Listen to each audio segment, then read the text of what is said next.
Are you new to Siege? If you are, here are the top 5 best defensive operators.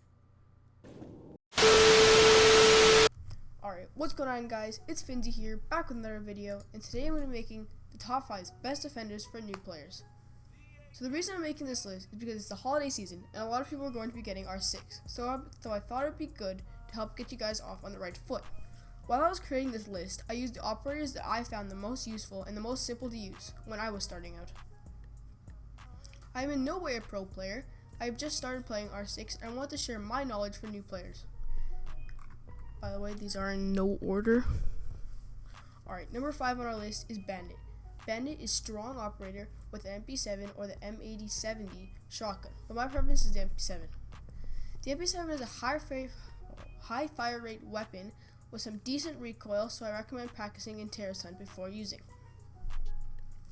Bandit's ability lets him have 4 electric generators that can electrify, reinforce walls, and barbed wire, which can destroy any thermite breaching charges or Habana pellets. These also do damage to you slowly over time.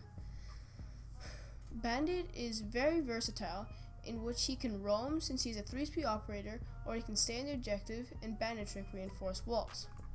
My recommendation is to stay in sight unless you have enough map knowledge so that you won't get lost. Alright, so that wraps up Bandit. Let's move on to the number 4 spot. Number 4 spot, we have Jaeger. Jaeger's ability is the active defense system. He uses his active defense system to intercept grenades before they detonate. So if someone throws a grenade into the site, the active defense system will stop it before they blow up. Jaeger's loadout includes the M870 shotgun and the 416C carbine. I believe the 416C carbine is the best weapon choice for Jaeger. I believe the R16C carbine is the best because it has very high fire rate, pretty good damage, and very little recoil.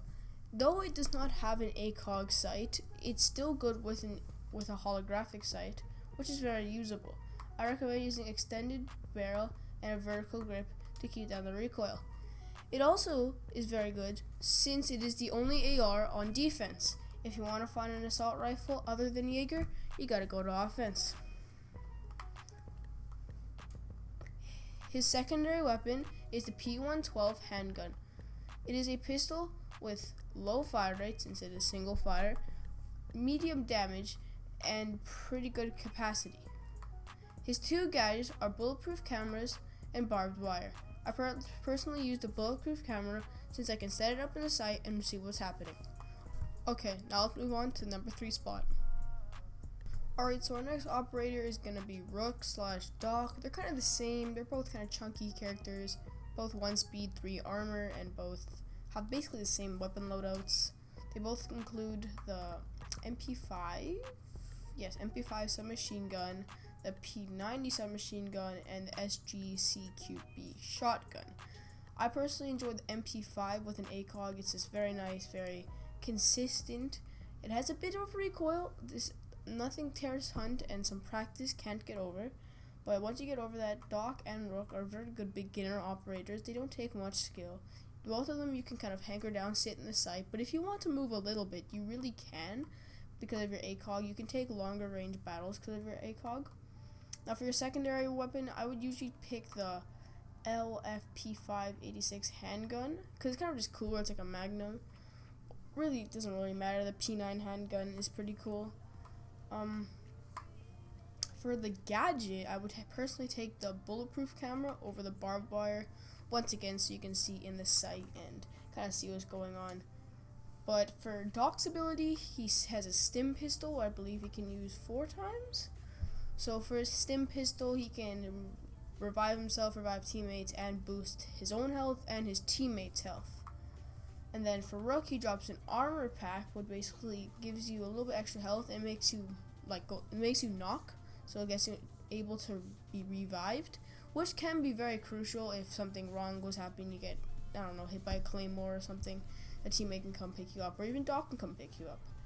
So personally, I think that Rook will probably be the better option for someone who's really new because he doesn't really have to be able to be good with the stim pistol, or doesn't have to be knowing what to pick up his teammates, be able to move around to help out his teammates. All he has to do is drop his armor pack at the beginning of the match and kind of just roam or sit in the objective and hold an angle.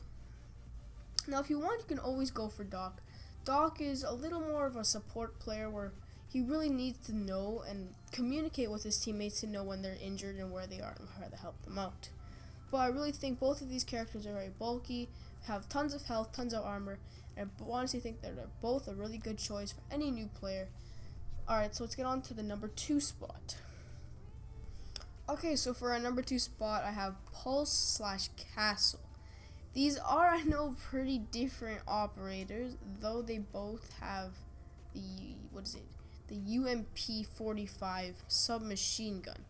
I believe that they're both very strong operators for different people. I believe Pulse is more of a higher level player since you have 3 speed and 1 armor.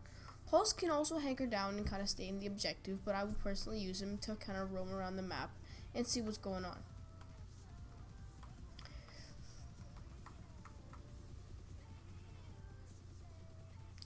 Where Castle, on the other hand, has a 2 speed, 2 armor, where you can still kind of come out of the objective, see what's happening, but I would prefer to more use him, kind of hanker down, kind of stay and kind of close up his windows, and oh my god. Now for Castle, I believe he's more of a little easier to use because he has a 2 armor, 2 speed, so we can kind of come out of the objective and kind of see what's happening, but I would not recommend completely roaming with him because he is a little slow. Though he is very good at kind of staying in the objective and staying in one place because you can use his armor panels, basically a barricaded window, to barricade off windows and other doorways, so you can kind of focus all your attackers coming in through one way, so you can kind of hold an angle and just expect them to come through that one way. Or if the attackers come through your armored panels, you can kind of see where they're coming because of the loud noise they'll make when it breaks. Now for loadouts, for both of them, they both have the same guns. I would personally use the UMP-45 for both Castle and Pulse. And for secondary weapons, it's kind of your choice. The M45 MUSOC and the 5.7 USG, they're both good. The MUSOC has a little bit more damage, but a little less like bullets or ammo. Now for gadgets, for Castle, I would personally use the bulletproof camera because you want to kind of hanker down and see what's happening in the objective. Or for Pulse, he's going to be roaming around and stuff, so I would personally use the C4 or barbed wire, but most used for C4 if you can flank behind the attackers and kind of get a nice C4 play off.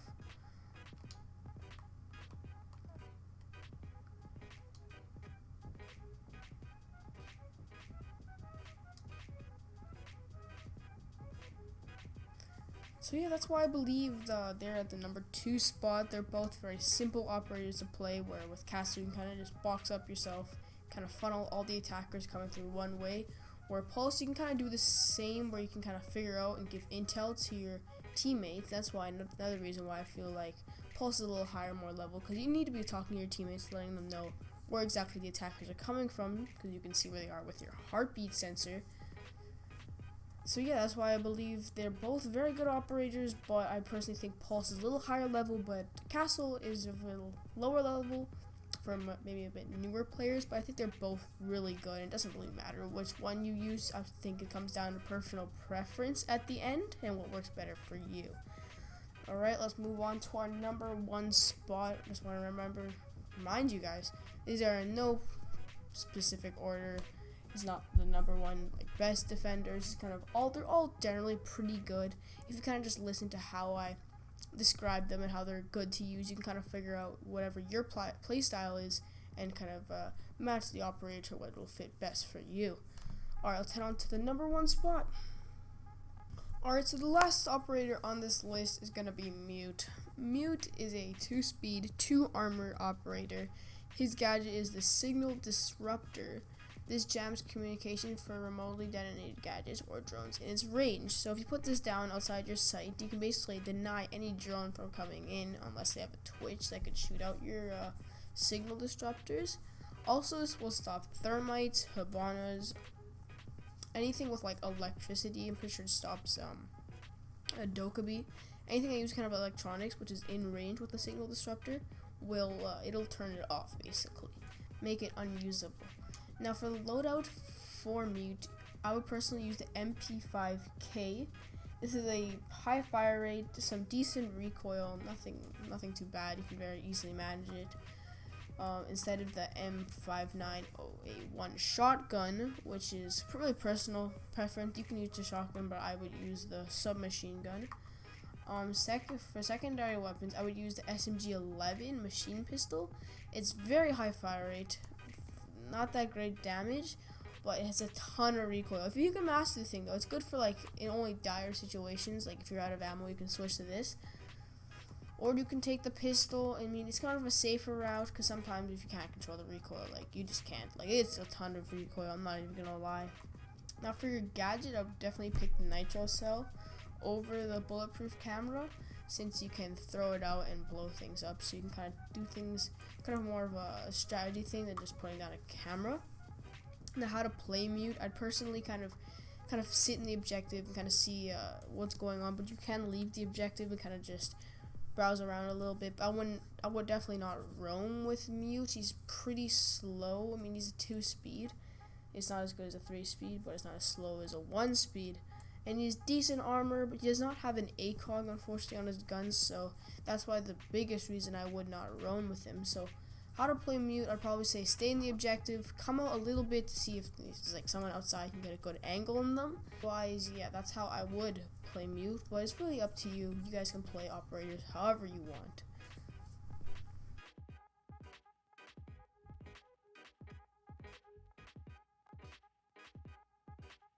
Hey, thanks for watching the video. If you enjoyed, make sure to leave a like and subscribe. If not, have a great rest of your day.